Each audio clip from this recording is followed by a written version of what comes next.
Welcome to Hollywood for Variety's best 100 movies, films of all time, something like that. I hope you're doing well. We're going to go through them. We're going to shoot through them super fast. I'll give you my thoughts on each of them.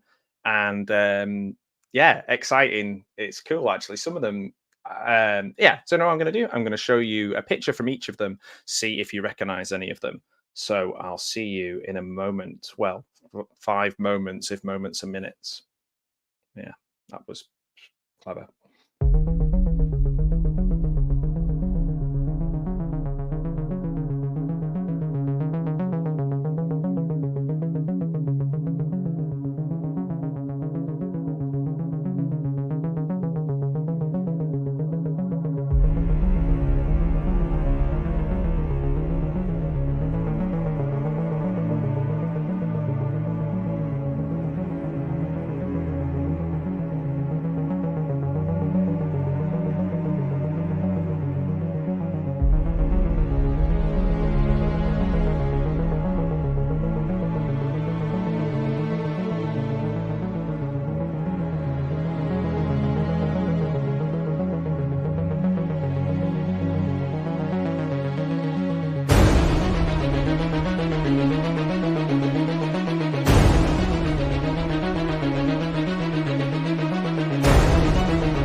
Well, I was paranoid that I'd muted myself and I was just going at the beginning of the video.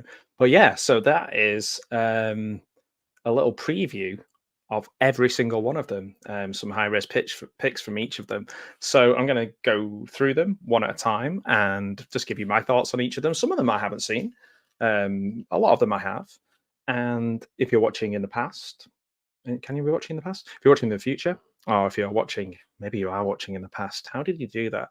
Or if you're watching right now, thanks for joining. Thanks for watching. I appreciate it. It's really cool. So we're going to talk about Variety's 100 greatest horror movies, and I don't know. I don't know a lot of the names of the critics.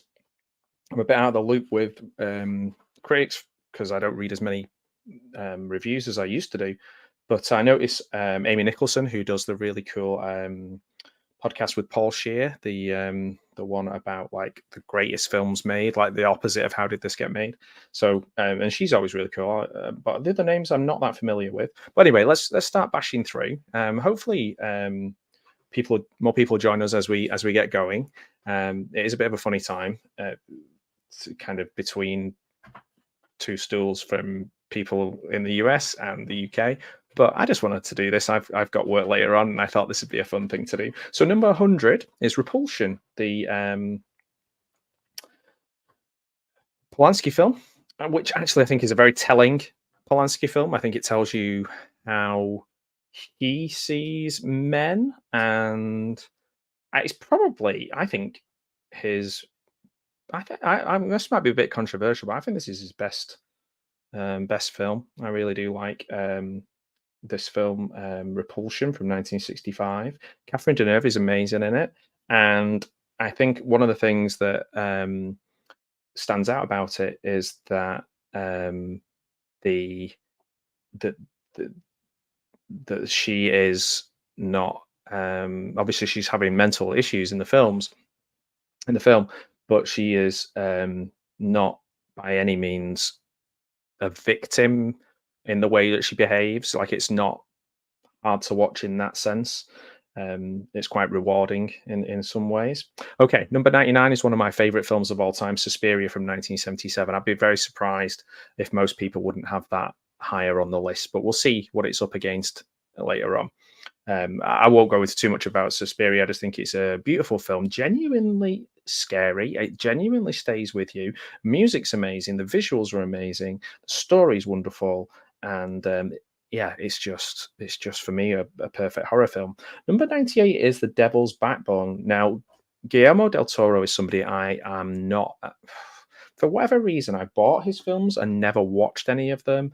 I don't know what it was. There's just something that just didn't connect with me that made me want to sit down and watch all his films. So I can't really comment too much on The Devil's Backbone. If it's a good film, if you think I should watch it, let me know in the comments. Let me know in the comments. Just let me know. Just, say, check out The Devil's Backbone. It's based during the Spanish Civil War, which I know a little bit about because it's an area my wife studied at university, so I've learned a bit about that by proxy. Number 97 is The Haunting from 1963, the slow burn haunting based on the novel The Haunting of Hill House. I think I've seen this one, but if I have, it's washed right over me. I remember the 1999 remake. I think I saw that at the cinema, and that definitely wasn't scary, and definitely won't be on this list. 96 is Invasion of the Body Snatchers, the 1978 Invasion of the Body Snatchers. So what I'm going to do, I think, is what I might do while I've got these on is have the file of the pictures scrolling past while we are watching this, but I'll mute it so that we don't have all the music over the top, so it's not too much all at the same time. Let's have a look if I can find it while we're doing this very slowly. There it is. Cleverly called Variety's Top 100 Horror Movies. Yeah, we'll do that. And what I'll do is I will I can mute it. There we go. So, number 96, Invasion of the Body Snatchers from 1978. I have tried with this film a few times. The Body Snatchers films just haven't quite ever done it for me. But yeah, that's 96. 95, Dead Alive, otherwise known as Brain Dead. I know this is one I remember seeing at the video shop quite a lot, but I don't think I've ever actually seen it. I don't know whether my connection to Peter Jackson and Lord of the Rings and like just sends me to sleep maybe is the reason why I never got around to watching it. Number 94 is one of my favorite sci-fi horrors of all time. Absolutely amazing film. If you haven't seen it, see it. Event Horizon, 1997, Event Horizon. That is just a wild ride of a film. It's as good. Well, it's better. It's more interesting and better than 99% of the Alien sequels that you'll have seen. So if you haven't seen it, I recommend Event Horizon. I think it's great. 93 is Cat People from 1942, and I have not seen this. I have not seen Cat People. It's because I'm allergic to cats, you see. No, so. Number 92, got a little bit of a story about. I'm surprised that this is on the list. I didn't realize it was kind of critically acclaimed. Is Human Centipede 2 Full Sequence from 2011. Now, I saw this for the first time in color. I know it's a black and white film. I saw it in color at a film festival, I think for the first time or the second time they've shown it in full color, with a commentary by Lawrence Harvey at the same time. We had a drink with him afterwards and a chat with him. Or was it before? It was before. And then, yeah, it's an interesting film. I don't necessarily. I guess it's about disgust. I guess the film is about disgust and voyeurism, and yeah, it's not one I'm going to watch again. Let's put it that way. But I mean, in terms of best horror movies, I don't know. I'm not sure. Would that be on your list? Number 91, Dead of Night from 1945. It's apparently very influential on Creepshow and Twilight Zone and Tales from the Crypt. I might check that one out. I do not know that one. Number 90, A Page of Madness. Is a Japanese silent film. I have not seen that one. Again, that sounds really interesting. I want to see. So I'm hoping some films will come out of this that I haven't seen that I want to check out. Horror of Dracula from 1958. I have seen the follow-up to The Curse of Frankenstein in terms of like linear follow-up.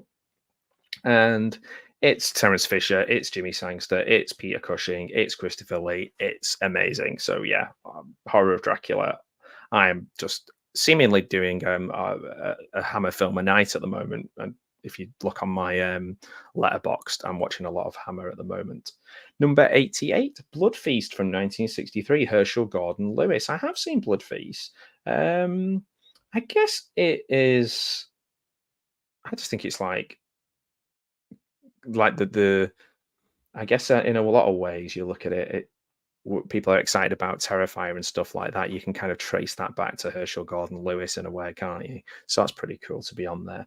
Number 87, The Vanishing, or Spulus from 1988. They did do a remake of this. Was Kiefer Sutherland in it? I studied The Vanishing at university, and it was quite an unsettling film. The idea of someone just disappearing is particularly in the way it does, and the sort of the sort of the suddenness of it and the fear of it, it really does work. Yeah, it really hit me hard, that film. 86, Village of the Damned. I probably know about this more from Simpsons spoofs than I do from the film. I don't think I've seen the full Village of the Damned from 1960. At least I've not seen it all the way through. Number 85 is an absolute favorite of mine. It is Reanimator, a 10 out of 10 film for me. I did a video on why it's a perfect film for me, so I won't go into it too much. If you want to know what I think about Reanimator, then just look on my channel for Reanimator. It's amazing. It's Stuart Gordon. That's why it's so good. He is, for me, or is one of the greatest directors ever in terms of what he does with space. It's a perfect storm of writer, Dennis Paoli, acting, Barbara Crampton, Jeffrey Combs, humor, special effects. You got your Screaming Mad George and company there. It's just great music. Even like Richard Band does some great music on there, some Hitchcockian stuff. It's just great. Number 84, Dead Ringers. I have seen it, and like most Cronenberg stuff, it creeps me out. It creeped me out. Let's see if I can repeat the video, or do I have to just play it every 5 minutes? There we go. So yes, it's well executed. Jeremy Irons plays twin brothers in that. Number 83, Little Shop of Horrors. I've never got around to watching the original, and I can't even remember the other one. I think it's in the public domain. If it is, it's a Roger Corman. If it is in the public domain, then yeah, great. I'm all for public domain. Number 82 is a bit of a surprise to me because I felt like this was just like a 6 out of 10 blah kind of film, which was What Lies Beneath with Harrison Ford, Robert Zemeckis film. I don't remember anything particularly sort of note about that film. I could be wrong. 81, The Wolfman from 1941, Universal film. Again, he ends up being everywhere, doesn't he? The Wolfman. He's with some of my favorites, Abbott and Costello, at some point. Love it. And I guess until Rick Baker, and that's true. They say here Rick Baker got his hands on American Werewolf in London. It was the definitive wolf. Maybe that's true. I think maybe that's true. Number 80, House of Wax from 1953. Vincent Price is in it. I always want to watch Vincent Price films. The 2005 remake I have not seen. 1978. Number 78 is The Omen, and you're going to be surprised at this one. I have never got round to watching The Omen. I don't know, just didn't speak to me as something that I must see. But yeah, I guess we can thank The Exorcist for The Omen. I love The Exorcist. Number 78 from 1983 is the film Angst. It is a Austrian film based on true crime, Ed Gein, I believe. And yeah, so I haven't seen it, but apparently Yorgos Lanthimos used the filming technique in Killing of a Sacred Deer, which I absolutely love. So maybe I'll check out Angst. I haven't seen that. Number 77, The Blob from 1958. That's a good film. That's good, like kind of. I think it's kind of campy. My dog is going crazy at the side of me here. Number 76, I Walked with a Zombie. And I'll be honest, I have not heard of that from 1943. I have not heard of I Walked with a Zombie. Number 75, The Descent. Now, this is one that my friend Jamie, who has a podcast, Jamie Ray, if you Google him, you'll find all his cool stuff that he does online. He recommended The Descent from 2005. I've still not seen it. It's Dog Soldiers, Neil Marshall, isn't it? Yeah. Number 74, I think we can all say that this deserves its place on the list. Nightmare on Elm Street from 1984, the original, the first. Number 73 is Blood for Dracula. So I like that we're getting some Hammer stuff in here. This is cool. Oh, it's not Hammer. Sorry. I just literally saw the word Dracula and thought it was going to be more Hammer, but it isn't, is it? It's the Udo Kier one. And I was thinking maybe Taste the Blood of Dracula. Yeah. Blood of Dracula. This is an X-rated one. I feel most of them were, to be honest. But anyway, and yes. Oh, this is the one that people call Andy Warhol's Dracula, but I don't think he had much to do with it, did he? Number 72, one of the best creature designs of all time, and a really good film that still stands out now. Creature from the Black Lagoon from 1954. What a great film that is. Number 71, Hostel Part 2 from 2007. This is the old thing. Is it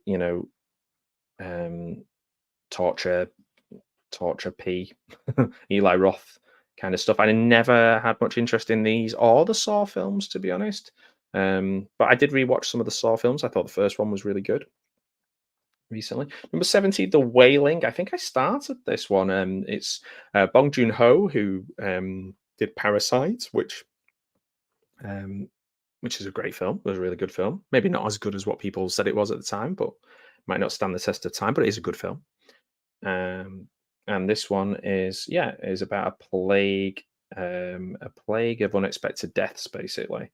And I guess the whaling works quite well in a, like it says here, in a post-COVID or COVID hysteria understanding. Number 69 is Near Dark from 1987. This is a great one. Catherine Bigelow. It's a shame we don't see her do much more horror or get opportunities in the way, because she was absolutely amazing. She's done some great films. And yeah, she did go on to win the Oscar, didn't she? So the Tangerine Dream music, Bill Paxton's great in this. So yeah. Near Dark is always worth watching. Number 68, The Sixth Sense. So, I mean, it is a good film, but honestly, are people going back and rewatching The Sixth Sense that much? Is it? I mean, it was a moment and it was like a collective thing, wasn't it? And it was like, oh, maybe we've got this really cool new director who's going to be, do some special things. And then it was like the thing that made it stand out was the thing that people used against, oh, it's the twist guy, or and I haven't seen the latest one with Josh Hartnett, but I'm interested in seeing that. I love Unbreakable. I probably love Unbreakable more than I love The Sixth Sense, but Unbreakable doesn't really count as horror, I don't think. Or Unbreakable just maybe before its time in terms of superhero stuff. Number 67, Possession from 1981. Now, this is a film that I own and I still haven't seen. I really like the idea of this kind of couples fracturing relationship, but with possession and monsters. And yeah, I'm really interested in seeing it. I believe it's similar to the film that's out at the moment, The Substance, which I really want to see. Number 66, The Babadook. I haven't seen The Babadook. I own this. I haven't got around to seeing it. I even had the soundtrack for some reason. Somebody gave me the soundtrack on LP. And it looked cool. It like had a fold out LP. It looked really cool, but I don't know, just never got around to seeing it. I'm sure it's very, very good. Like a lot of things, sometimes the more people tell me things are very, very good, it makes me not want to see them sometimes, but just a contrary sod that I am. Number 65, The Incredible Shrinking Man. I have seen that one. It's a cool kind of. They say, and it says in here, there's like kind of reference to Kafka, and I read quite a bit of Kafka when I was in my late teens, early 20s, so quite interesting.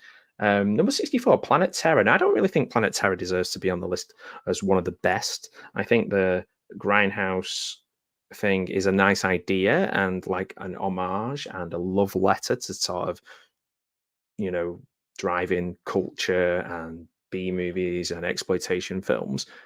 But there are better examples of them from the time. That's just my opinion. I think the trailers for them are more exciting and more interesting than the films. So I'm a little bit surprised that that one's on there, ahead of some of the ones that we've talked about. Like, are you telling me that? Well, I mean, obviously it's all subjective, and I'm just being a contrary person, but the Suspiria is what, number 99 and Planet Terror is 64. I don't know. That doesn't feel right to me. Number 63 from 1931, Dr. Jekyll and Mr. Hyde. I just watched the Hammer version of this the other day with a caddish Christopher Lee, who's not Jekyll and Hyde. He's just he's a guy called Paul something or other in it, who's the best thing about it. And I would agree that these these lists do not reflect reality. Certainly in terms of like the obscurities that are on there, almost just to make a point. But obviously, it's easier if you see something and you love that film and you agree with it. But like, I don't know about Planet Terror, for example, being ahead of Suspiria. That's just not something I would choose. But then I guess there are people who probably more people have seen that film. So I don't know. I don't know. Let's see. Number 62, Gremlins. Nobody can argue with the impact of Gremlins on the amount of Munchie and Ghoulies and not Mac and Me, that's more ET, isn't it? But like little creature films. It's incredibly well made. It's incredibly rewatchable. It's a lot of fun, and it did have some genuinely scary moments. You forget sometimes that when you were a kid, when you watch these, that it was absolutely terrifying. So yeah, Gremlins well deserves to be on there, I think. Impressionable age could be linked to this very much so. Joe Dante, I'm Joe Dante, who's particularly grumpy um, character these days, uh, and quite difficult to listen to on his podcast sometimes. Um, but yeah, I like some of his films, and I kind of like the fact that he is just immersed in film to the point where nothing else nothing else matters as much. 61 Candyman. Now I always stop Candyman because there is a dog trauma moment in there, so it's always kind of stopped me getting too far into Candyman. I know it's from Clive Barker, and I do like most of Clive Barker's stuff, to be honest. So I know from what I've seen of it, Tony Todd's great. But yeah, Candyman, there's a lot of love for Candyman. I've heard a lot of people say they like that. Number 60 is Funny Games. Funny Games is a cruel, weird film. And it's Michael Haneke who's done a lot. Who's done a lot. Hey Larry, how you doing, my friend? And I'm sure I said hello to Gareth, and I'm probably said hello to Bud Files as well. Thank you for joining us. Yeah, you've missed Suspiria being incredibly low down on the list, and Planet Terror being a lot higher than I thought it would be. Gremlins was a big one there in number 62. Quite a few Hammer and Universal gone by. Gone by. We're at number 60 now. Funny Games, which I think people in Hollywood have tried to replace quite a lot. Not replace, recreate quite a lot, and maybe not were able to make it as scary as that. Again, Funny Games was one of those ones that was kind of put in front of us. There it is, at university, and like, watch this film. I'll start at the beginning. Yeah. So number one. Well, I think I've put a link to the to all of them, and you'll see them all flash by on screen as well. Number 58. Whatever happened to Baby Jane? So that is. I've got work later as well, so I can't start again. Sorry. But that is an interesting one. I do like Whatever Happened to Baby Jane. I like that kind of weird feud. What's going on off camera is just as interesting as what's going on camera. And it is genuinely all about resentment and hostility and codependence in a really awkward way. Number 58 is quite a modern film for me. Raw from 2016. It's Raw. It's Gordon Ramsay's favorite film. No, it's not. It's I've seen loads of clips from this, but I've never seen it all the way through. The same with Titano. I know I've seen bits of that, but I've never seen it all the way through. But I feel like this is, two films there where you think, oh, it's quite powerful from what I see, and I probably need to watch both of them back to back. Number 57 is a film that I absolutely love. It's called Peeping Tom, and it came out the same year as Psycho. It's Michael Powell's Peeping Tom. It's about an English guy who is clearly German. Never explain why, but that gives him a kind of out of time, out of place quality. He is a focus puller, the actor, and the lead character, and he basically it could make an argument this is a real proto slasher, maybe one of the first real true slashers.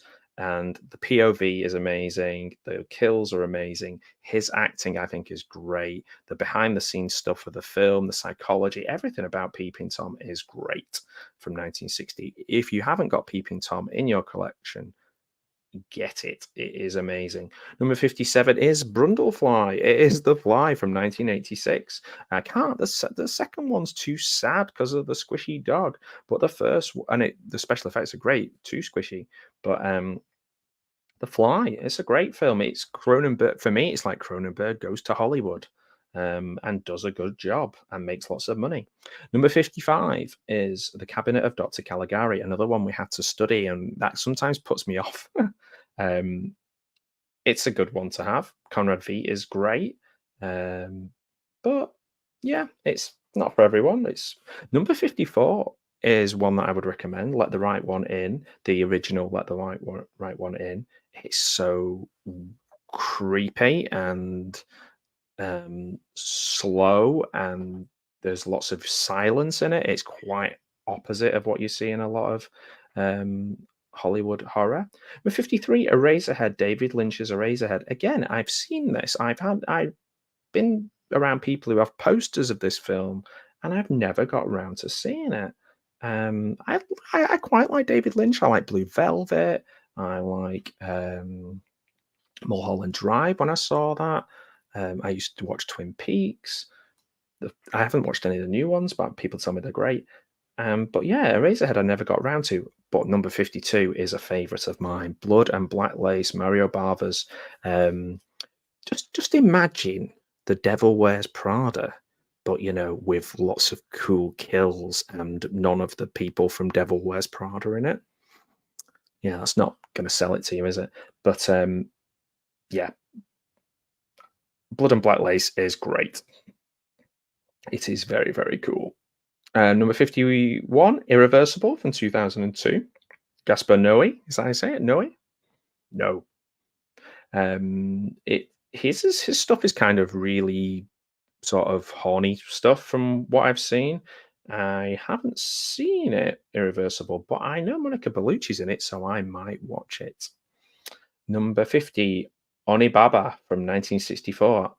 Another Japanese film that I do not know. I feel bad for not knowing this. Art house horror fable, Onibaba. Demon Hag. That sounds interesting. Number 48, The Vivitch. The Vitch. Yeah, Repossessed is probably higher up the list. I'm expecting it to turn out quite well. I was just watching clips from it. I was going to make us a little trailer for when myself and Video Tasties Gareth watch it. I don't remember it being as funny as it is. Actually, it is really funny. But yeah, I think it must be higher up the list. So the Vivitch, the Witch is Robert Eggers. Witch is number 49. I would say this film is a good film. Very stylistically good actors, a great goat, probably one of the best goat performances in history. Name a goat that's done a better performance than the goat in this. Apparently, he was a really difficult goat on set.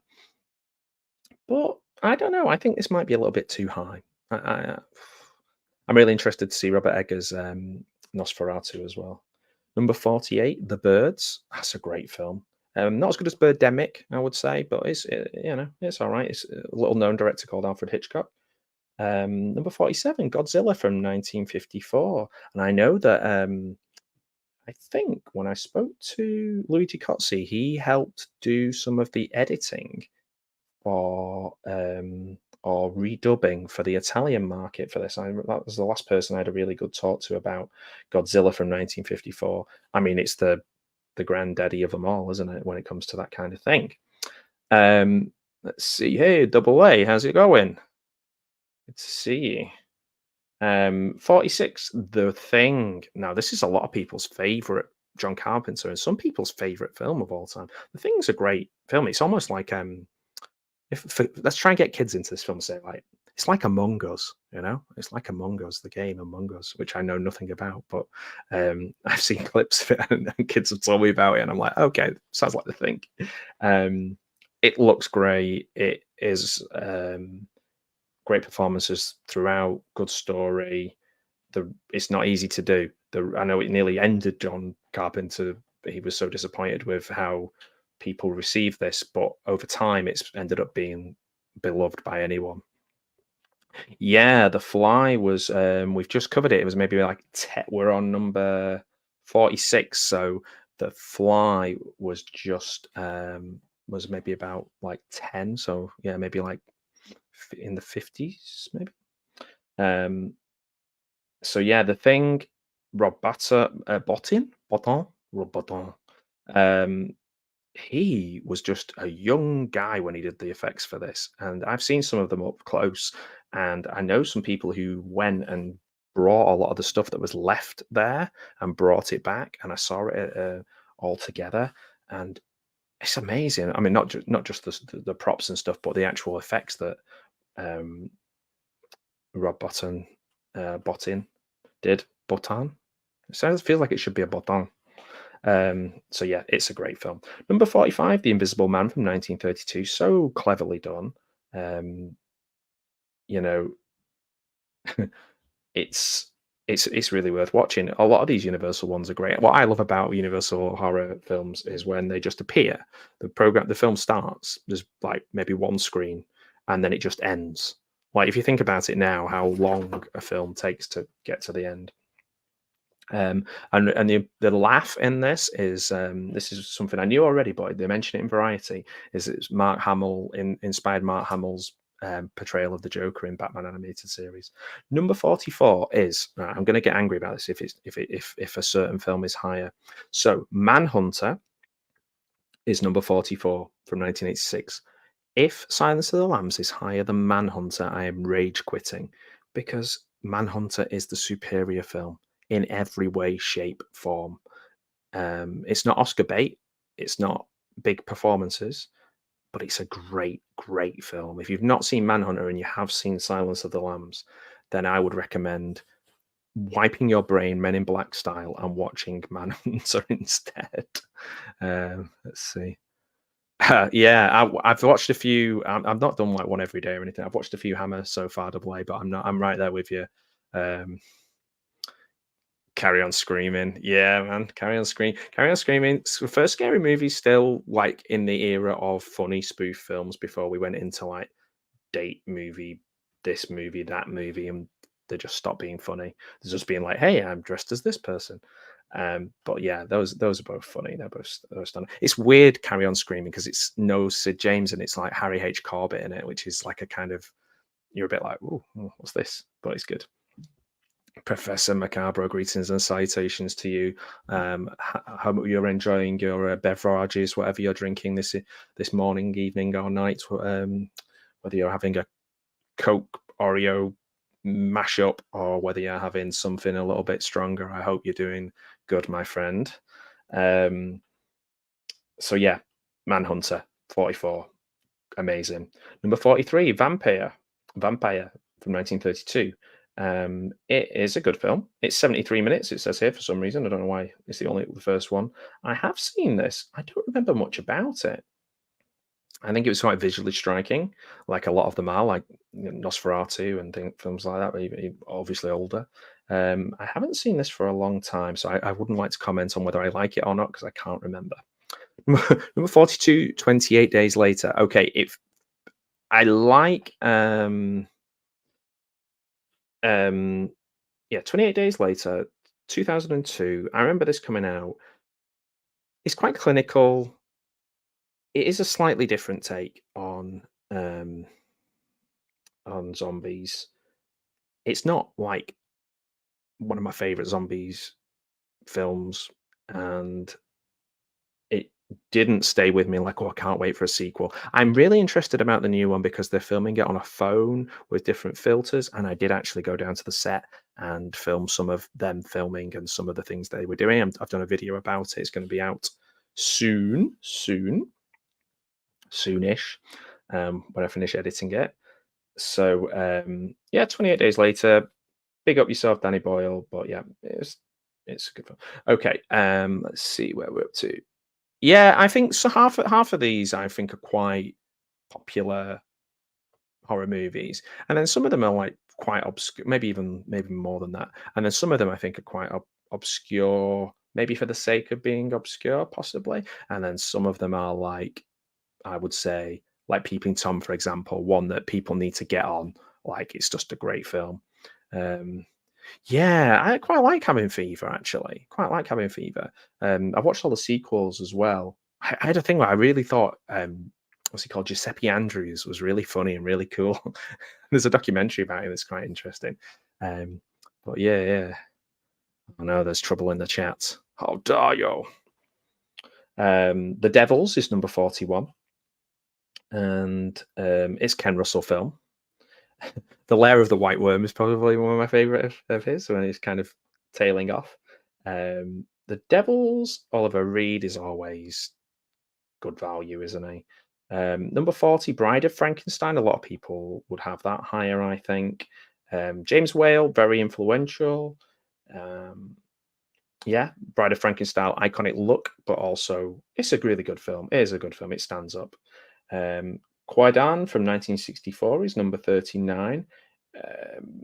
It is a film I know nothing about, but it sounds interesting from what I'm hearing about. What says one of the most beautiful films of all time, um, which is interesting for a horror film. Well, I would say like Suspiria is a beautiful film as well. So yeah, that's cool. Yeah, I mean, I seen it. I saw it when it came out. I remember watching it. I think it was a VHS when I watched it. I can't remember if I rewatched it. I maybe watched the sequel. Is it Brandy's in the sequel? Um, I think I liked it. Yeah, I think it was all right for what it was. It was that period of time with like Final Destination and Scream. I think probably Scream would stand the test of time more. Number 38 is Todd Browning's Freaks, a film that I have seen, and it's really interesting learning about all the different people who were in it. And it stands out as a good film. It still stands the test of time. Number 37, Deep Red, Dario Argento's Deep Red. Wow, okay, so higher than Suspiria. I don't think most Argento fans would do that. The goblin music, David Hemmings is a little bit irritating in this film, but I do like this. We did myself and JT Horrors discussions. Fantastic guy, fantastic Italian film brainiac. Um, we did our top 10 Dario Argentos, and one day we're going to do our top Giallo as well. But yeah, Deep Red is a fantastic film. Number 36 is Hereditary. Now, I am going to shock you and say I never got round to watching Hereditary. People tell me it's great, and probably too many people told me it's great. That's maybe the reason I stopped. I love Midsommar. I thought Midsommar is a great film. So I will watch Hereditary at some point. Yeah. Only losers don't know those films. Oh, wow. I was going to say only cowboys get the blues. Only cowgirls get the blues. What's that film called? I'm yet to see Shining. Yeah, The Shining's a good film. I mean, it's Kubrick's Shining, and the guy puts perfectionist on a different level. And Stephen King might not like it, but it's a great film. And plus, Stephen King made Maximum Overdrive, which is a fun film, but it's no Shining. So yeah, Stephen King is, by the way, I think like the Shakespeare of our time. So you've got a bit of everything there, but you've got the perfectionism of Kubrick. Italian films are not horror. Ooh, hot takes tonight, Gareth. Yeah, yeah, true. Yeah, and I guess that social commentary is really quite. It wasn't done that way at that time. Probably isn't done that way now. Um, so yeah, Amok is a great sign horror. Oh, okay. Oh, cool. Check that one out. A24. Oh, I wondered when that one would come up. What A24 films do I like? So I like The Lighthouse. I like The Lighthouse. I can't think of any more A24 ones that I like. Do you know what? Yeah, it's not very representative of. I mean, there's been quite a lot of British films like Hammer era and things like that. Quite a few Universal horror stuff. Quite a few Italian. I think we've had some Dutch, some German, some French. Maybe we'll have some Mexican films as we go higher up the list because we've got number 35, Invasion of the Body Snatchers. It's a good film. Again, social commentary. I think it's all to do with McCarthyism. I think it's in McCarthy. Evil Dead 2, Dead by Dawn, number 34. Now, I am not the world's greatest expert on the Evil Dead films. I like the first one. I like the inventiveness of the first one. And then I get confused. I've watched so many of them all back to back. I don't know if I liked the second one as much as I liked the first one. But I guess the people voting for this did. Number 33, M from 1931. This is Fritz Lang's Weimar, Germany serial killer film. Oh, Peter Lorre's in it. Oh, wow. I'll have to watch that. I must have seen this or heard of it. Just washed over me. Can't watch every film going back to the 20s and 30s. I'm just one man. Gareth's watched every film, and he doesn't like the Italian ones, and he doesn't like A24. Number 32, I have seen The Night of the Hunter, because I really like Robert Mitchum. I like him from Cape Fear. I like him full stop. He's a tough dude. Ghostbusters, love it. Addams Family, saw that at cinemas. Okay. Casper, I can't remember if I've seen that, but love Ghostbusters, the original one. I lost my tooth in Ghostbusters. I have a love-hate relationship. No, because I didn't find it, and I didn't get my 5 pence under my pillow for my tooth. But I love Ghostbusters when I was a kid, and I bought the Bobby Brown single for the second one. Yeah, it's great. Invasion of Body Snatchers. Yeah, it is a good. There's been quite a few remakes of that, hasn't there? Or is it just one? But yeah, I've definitely seen them. Number 31, Ringu, not Pingu, from 1998. Obviously remade as Ring, or is it The Ring? I remember seeing that one in the cinema. Ringu I have seen as well. J-horror's great. That allowed me then to get into things like Lady Vengeance and the Vengeance trilogy, which I really, really enjoyed, particularly as a young 20-odd-year-old edgelord. I loved all that kind of stuff. 30, Eyes Without a Face. Oh, that is a good one. Yeah, that is a good one. Dr. Sardonicus is another one that's similar than that I actually I prefer. If you've not seen Dr. Sardonicus, it's a great one. Number 29, The Phantom of the Opera from 1925 is a super duper film. I have seen that one. Number 28 is one that I think is a really cool film. It is The Wicker Man from 1973. Now I'm going to the set of where they filmed some of The Wicker Man at the end of this month, and I'm going to film it all, and I'm going to try and see as many of the things that were in the film as possible. I cannot wait. No conventions for me this year. I'm going to The Wicker Man. I'm going to spooky places.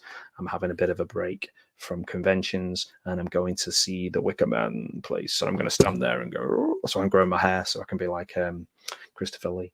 I'm going to take my friend, and I'm going to sacrifice it. No.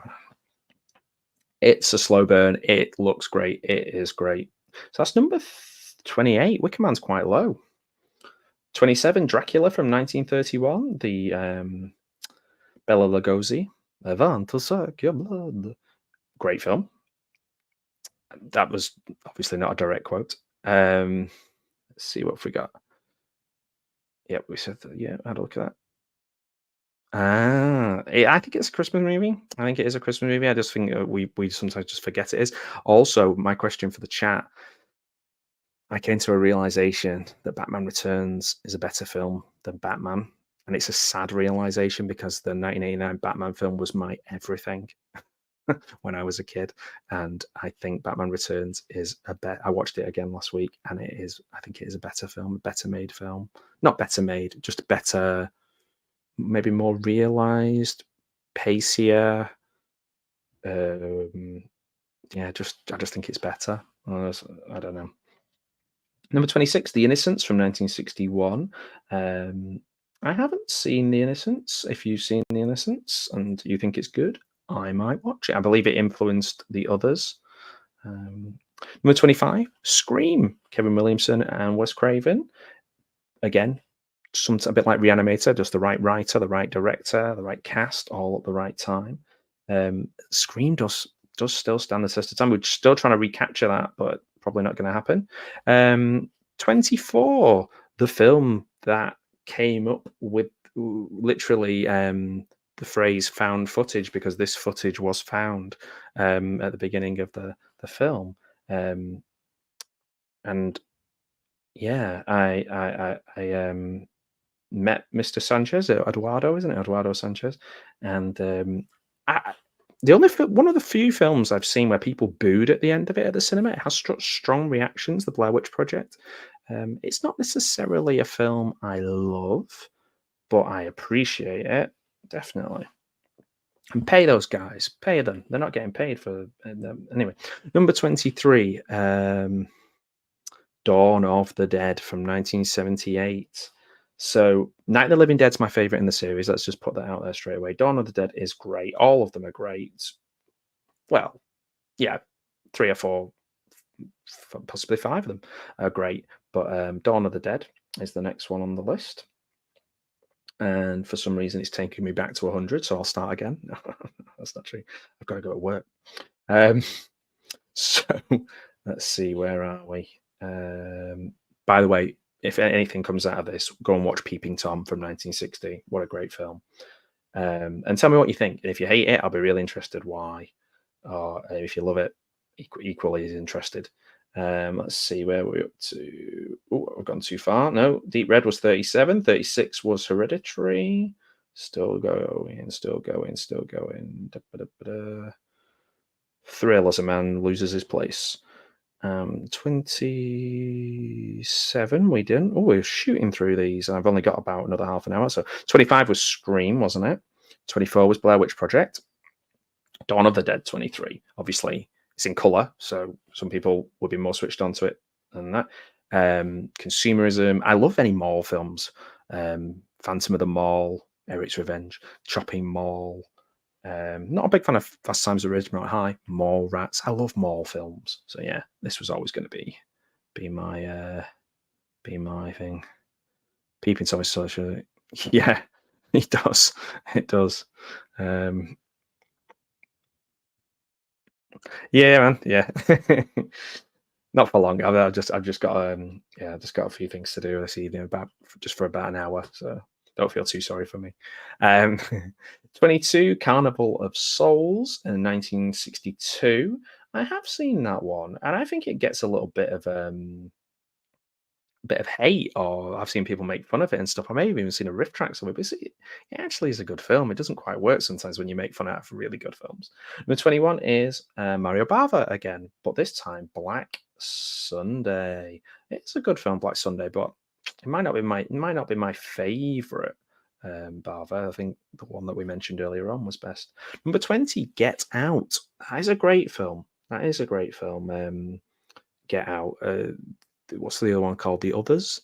I quite like Nope, or most of it. I was interested in the kind of the show within a show part of it. But yeah, Get Out, I think, ends really well. I think Alison Williams is great in it. Daniel Kaluuya is great. It's just happened. Oh, Us, that's what it was called. Yeah, the other one. It just managed to tell its story really well, really simply, in that classic horror kind of way where everything comes together. Like I said, a perfect combination of things, whether it's something like The Exorcist or Jaws. I feel like Get Out is a worthy one. I don't know about number 20, but it's worthy. Number 19, The Mummy from 1932, the Universal one. I gotta say, I find the Hammer one quite boring. I'm more of a Frankenstein and Dracula guy, but I find the Hammer one quite boring. So yeah, fair enough. Number 18, The Shining.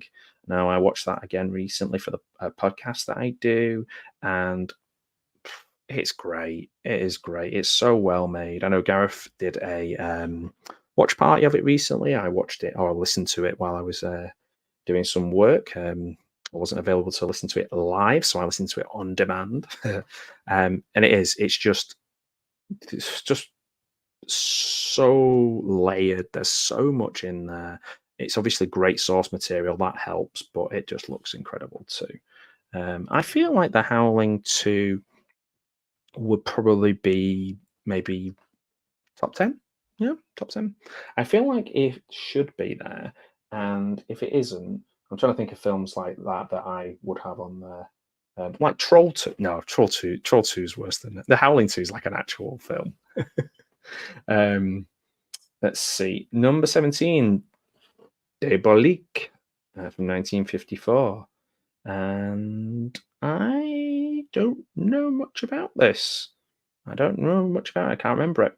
Number 16, I do know, Halloween. Well, I feel like Halloween 3 should be on this list. That's my favorite of the series because I'm a weirdo. But yeah, Halloween is on there. Of course, it's just so influential and well made. And yeah, so number 16 there, Halloween. Number 15, Don't Look Now, Donald Sutherland and Julie Christie. And yeah, I have seen it, but I think I wasn't paying attention and it needs a rewatch for me. Number 14, a film I have seen many times from 1922, Nosferatu, Max Schreck. Yes, public domain. Let's get in there. Help me raise a lot of money for charity, actually. Uh, Nosferatu being public domain. It's great. It looks amazing. I've done quite a few mashups of the new trailers with Max in there because I feel like I need him in my Nosferatus. Myself and Adlakha are going on a bit of a Nosferatu journey. If you look in my playlist, we have watched Nosferatu in Venice. We have watched Nosferatu, the Werner Herzog film with the crazy, just craziness for that film. And we are going to watch some other lesser known films with Nosferatu in the title. And I guess our eventual end will be the two new ones that are coming out, the Robert Eggers one, and there's another one as well. Yep, it's in the public domain. Go and watch Nosferatu. Number 13. Okay, I'm angry now. The Silence of the Lambs is number 13. And Manhunter was what? So long ago that I can't remember what number it is.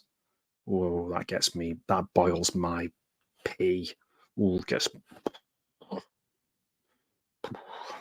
me angry. That's as angry as I get. It's a good performance. Anthony Hopkins is great. I may have said Anthony Perkins earlier on because he's a great actor too. But and Ted Levine's great, and Jodie Foster is great in it as well. I said I'm more like Donald Trump. And anyway, it's good. It's a good film. It's not number 13 on the greatest horror films of all time. I'm sorry. No, not for me. Not my Lecter. Number 12. Yes, we've got that lined up to watch as well. Shadow of the Vampire. It's very good, isn't it? It is a very, very good film. Willem Dafoe. Yeah, Willem Dafoe. King Kong is number 12. Great film. Better than all the remakes. And it was made in 1933. Number 11, Alien. Wow. Game changer of a film. We've got Event Horizon and Alien on the same list. Alien, 1979. A wonderful year. You know, it's just, you wouldn't think from all the stuff you read about it that it was going to turn out this good. And then it did. It's really good. I've got a little video of somebody interviewing people out of the cinema the weekend it was released and taking kids to go and see it. And this guy's like, well, I took him because I want, things like this could really happen. Like he was preparing him for, things bursting out of his chest in space. He was preparing that kid. Obviously, H.R. Giger, his designs are just out of this. Everything. I could go on and on and on. It's not even like one of my favorite films, but it's a perfect film, isn't it? It's like if you're in this definition of perfect films, I think it's one of them. Let me put the video back on while I chat through the last few. Number 10. Oh, we're in the top 10. Yep, Manhunter. Oh, okay. I may have only seen the theatrical cut of that, with just like the broadcast TV version of it. I was just blown away by it. I just thought it was just so good. It helps if I play the video. Right. Number 10, Carrie. So Stephen King's first novel and Brian De Palma. So the closest you'll get to say 80s aesthetic Hitchcock. It's a good film. It is a good film. I don't have a lot of love for Carrie, but it's a good film. Number 9, Salò, or the 120 Days of Sodom.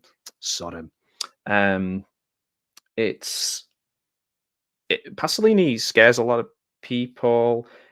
This film's not for me. It is set in a place I've been to. I have been to Lake Garda, and it's lovely, but I don't think I was getting up to this kind of stuff. In fact, I know I wasn't.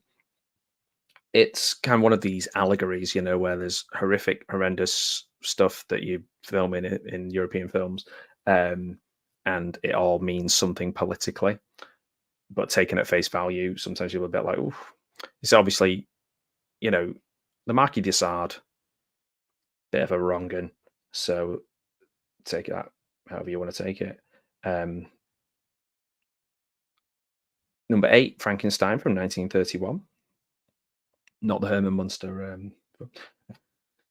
It's, it's a very very sad film. I think very very sad. Um, ooh, yeah. Mm. Oh, okay. Yeah, maybe I need to watch Mighty Joe Young again. I remember seeing it at the time. Carrie is my all-time favorite. Yeah, well, it's a good film. I've no, I don't know what is my favorite. There's so many. It's insane, isn't it? How many films, great films, have been made from Stephen King's work. Like you go, oh, Stand by Me is great, but then I'm not like a massive like Shawshank guy. Like I feel like Shawshank Redemption. Have you seen Community where they're like, "Oh, it's my favorite film." It's like my favorite film. Like I don't feel like that about it, but it's a good film. Green Mile's a bit Oscar baity. Um, Shining. Oh, it's just Misery's a really well made film. It's just too many, but I understand why you would say Carrie definitely. Um,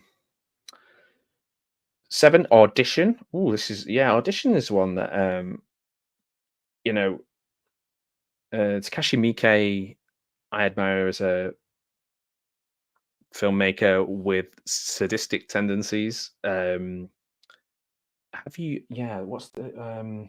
A Snake of June is another, not one of his, but a Japanese film that I recommend. That is a kind of same sort of squirmy, not as squirmy, but worth seeing. Number six, one of my favourites. I know it's Larry Horrorcat Daddy was on earlier on. If he's listening, I hope he gets to hear this. Number six is Night of the Living Dead. My absolute favourite Romero film. Love it, love it, love it. It's great from top to bottom. It's awesome. Running Man, yeah. And I am not the world's biggest Edgar Wright fan, but if it's going to be like his film is going to be a Scott Pilgrim take on Running Man, that might be quite interesting. Um, but Running Man's a good one, and I think it's one that gets forgotten. People might certainly might forget a little bit that that even is a Stephen King film. But it's a great film, isn't it? I feel like Running Man doesn't get enough love. Like it could be, it's like say RoboCop's 1A and like Running Man's like 1B in that kind of satire, violent, I don't know, kind of watch on TV in the 80s kind of movie. So number six, Night of the Living Dead. But no, I get that. And I probably prefer it too, in terms of just pure fun. Five, Darabont stuff is sometimes a little bit steady, like doesn't move a lot. There's not a lot of movement, which is great if you're trapped in a prison cell.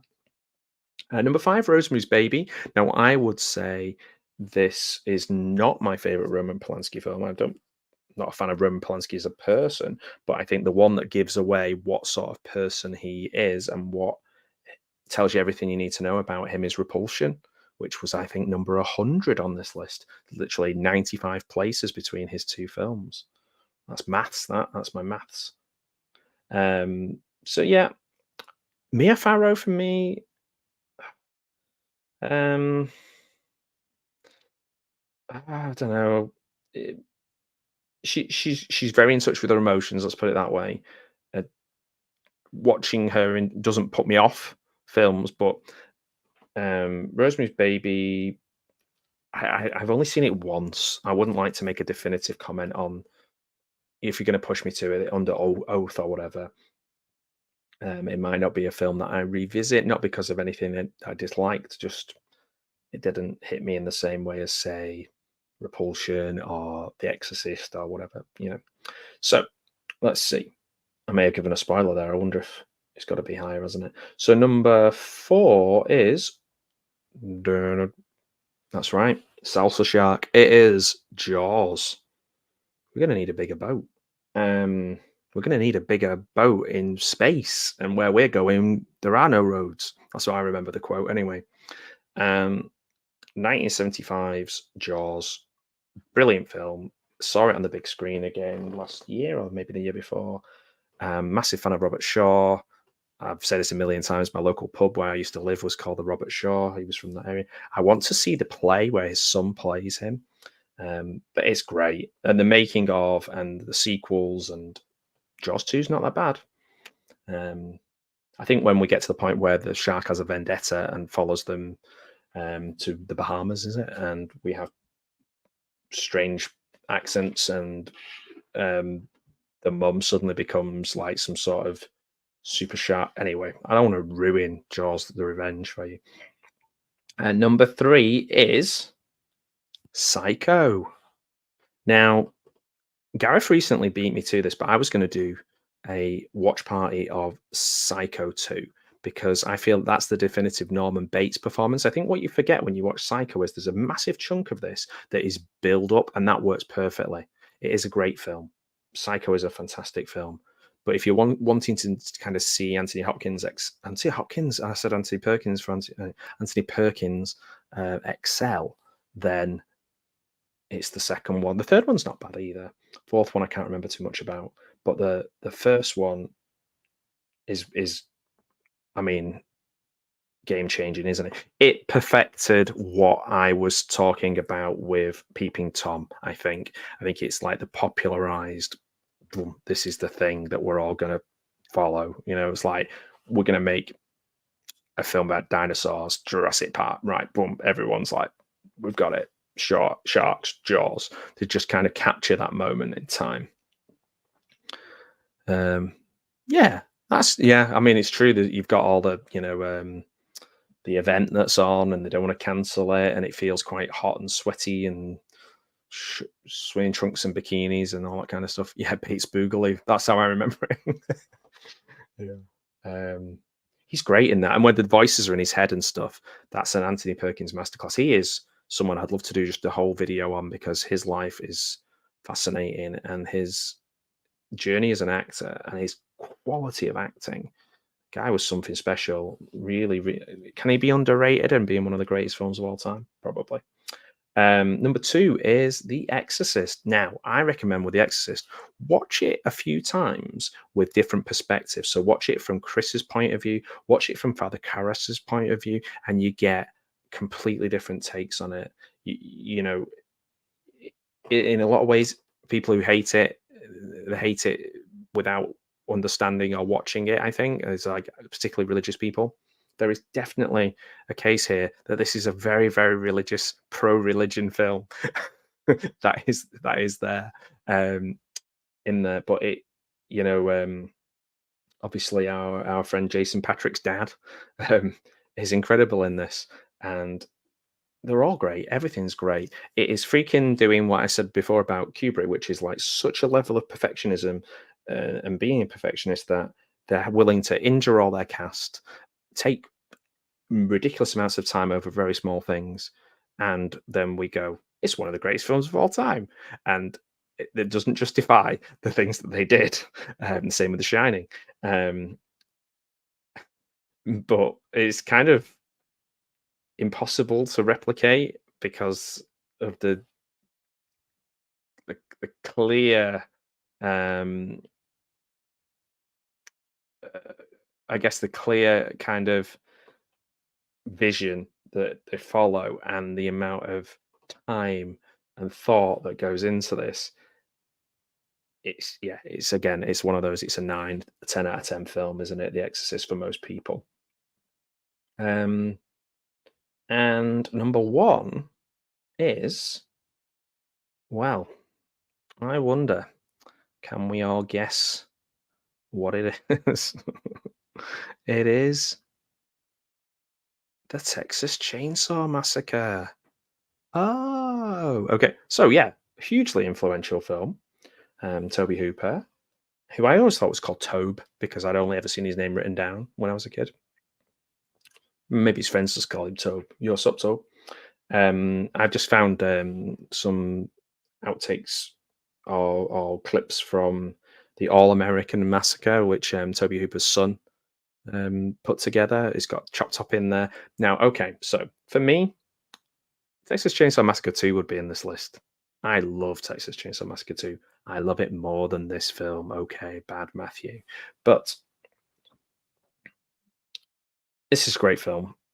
There's some incredibly iconic moments. In a similar way, I think you could put it maybe with Night of the Living Dead, in the sense of like it's almost filmed in a way that it, because of the simplicity of it, it feels more real. And particularly the little moments with radio stuff and TV stuff, like in Night of the Living Dead, it feels more like a news report in some ways, which I think makes it even more scary when you get stuff that is as wild and crazy. That's my Steve Martin impression. Um, but yeah, I mean, what are your thoughts on Texas Chainsaw Massacre? Do you think it's a worthy number one on the list? Um, Personally, it's not my favorite horror movie of all time, but it doesn't mean it's not the best, and doesn't mean that these people are incorrect. I think a lot of people would agree with it. I mean, Exorcist would definitely be up there for me, but Suspiria, which was right down at the bottom of the list, would be right up there for me. But then again, I like Halloween 3. What do I know? Jaws, yes, makes perfect sense for me. Night of the Living Dead, yes. Audition quite high. There's some countries and areas that are not represented at all. Which is quite surprising. You know, there's not a lot. There's a few Roger Corman, but there's not like any of the Edgar Allan Poe, Roger Corman stuff in there. Just trying to think off the top of my head things I would put in there. You know, it's hard to say. I mean, Nightmare on Elm Street is on there, but I don't necessarily think my favorite one, like the third one, would be in the top list of 100 of all time. Friday the 13th, not on there. None of the Friday the 13th films, not even the, it's kind of seen as a bit of just not worth. What about Black Christmas? I think that should be on there. That's one of the greatest horror films of all time. Black Christmas deserves to be on there. So yeah, there's a few that have not had a mention that maybe I'm just having a look around my room trying to like spark my memory and think of little things that maybe I would have put in there that they haven't. And it's a tricky one because it's obviously a lot of people's stuff all combined together. There's an element of Emperor's New Clothes about horror criticism sometimes. Is there any modern ones that you would put in there? Would you put something like well, let's see. Let me filter my ratings on Letterboxd. So Reanimator was on there. Would you put something? Well, I would put Black Christmas in there. But would you put something like Host in there? I would probably put Host in there, or Basket Case. Basket Case for me is an incredible film, really well made. Would you put, let's see. We've said Jaws. That's on my list. Night of the Living Dead. Tick. It's hard, isn't it? I'm trying to think of like what would fit in this list. Peeping Tom I mentioned earlier on. Slumber Party Massacre, I think is, I don't know, man. Yeah, where the what do you know when I saw that? Yeah, that's a fair comment as well in terms of influence. Where the Welsh, I thought you meant like Irvine Welsh. It was like West Train Spotting in this list. Yeah, Godzilla was on there. Yeah, it was. Recently, and I don't think this deserves to go on the list, but recently, the one of the best horror films I've seen recently, I thought In a Violent Nature was very good. A Snake of June, Vampire's Kiss is one of my favorites. That would never make it on this list. In Fabric is one of my favorite. Pieces, Shivers.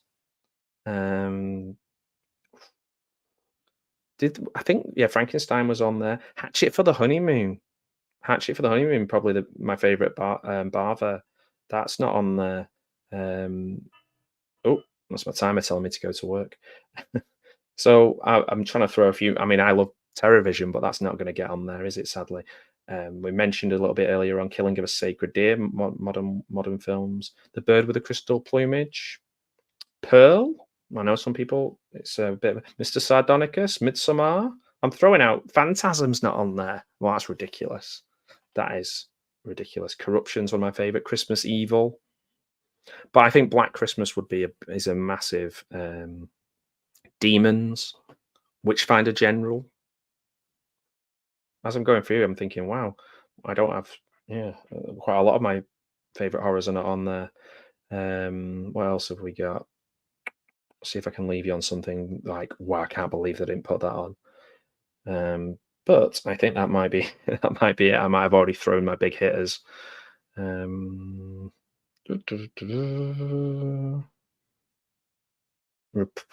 said Repulsion, that was on earlier on. Vampire Lovers is one of my favorites. Dolls. But yeah, I don't know. You're never going to get a complete consensus, are you, from everyone? But Life Force, yeah, that's funny. Some of the miniatures are in that are funny as well. I like that. I mean, yeah, mostly, mostly because of that space vampire chick. Yeah, well, is she still? That's gonna sound like I'm just really old, but is she still alive? Like, I've not heard of anything about her from, but I vividly remember her from the film. Let's put it that way. So yeah, TCM, yeah, TCM. That's right. That's the right acronym. It was like KFC.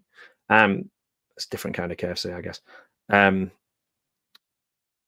Was number one, but for me, the bigger mission there, I think, is possibly for me personally, it's a bit of a misnomer, but is Black Christmas, because for me that's like a incredibly more influential film. A lot of these Canadian films get forgotten because somebody then takes that and makes it in the US, and it kind of all gets conflated.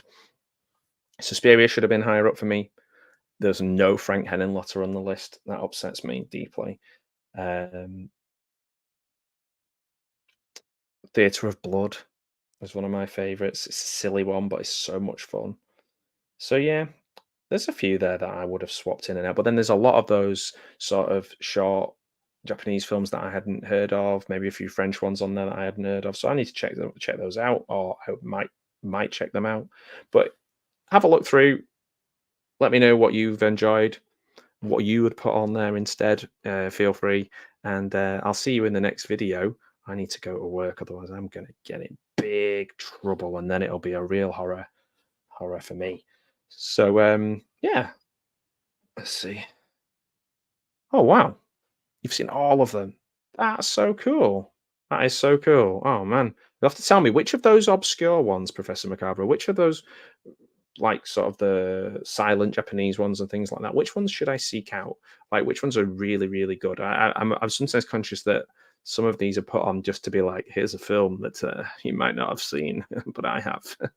um, so I'm interested. I'm interested in if there's any that you think that I should see that I said I hadn't, and I will definitely check them out, Professor. Thank you so much, everyone that's watched and joined in and contributed all the way from. Yeah, I mean, I think it was was it number 2 on the list? So I would agree with that. Bricktop, it would be a consensus number 1 for a lot of people, I think. So yeah, thanks for joining, Bricktop. Professor Macabro, Video Tasties. Let's see, Double A. Horror Cat Dad, who's just released a video this evening. Check out his video unboxing. Can't wait to watch that one in a minute. The Bud Files, always great support of the channel. And everyone who's been watching. I've had problems with X tonight. It's not been streaming properly to X. So if you missed it on X, then just click on YouTube and watch it there and tell me what you think. It's been a fun list. And adios. Oh, I don't want to get copyright strike from Al Lacard if I say adiosi. But yeah, this is our end. The end is nigh. But there's one film that was missed off, I'm afraid, and it's pretty unforgivable, and it's this one.